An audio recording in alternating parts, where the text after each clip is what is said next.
अस्सलाम वालेकुम। SM news के साथ मैं हूं सैयद मुक़द्दर रज़ा। SM न्यूज़ स्टूडियो में खुशामदीद। खबरों के सिलसिले को मज़ीद आगे बढ़ाते हुए खबर शामिल करते हैं गुजरांवाला से।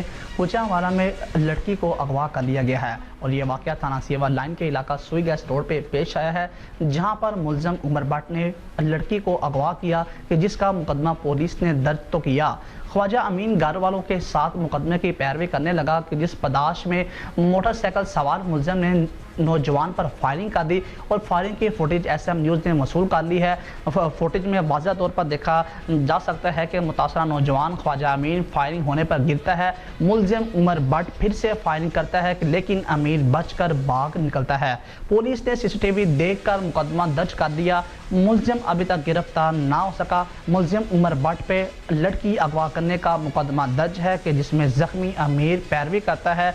अमीन का कहना है कि मुलज़िम ने दोबारा मेरे घर के बाहर फायरिंग की, पुलिस उसे गिरफ्तार नहीं करती। और दूसरी जानिब पुलिस का ये कहना है कि छापे मारे जा रहे हैं, जल्द मुलज़िम पुलिस की गिरफ्त में होगा।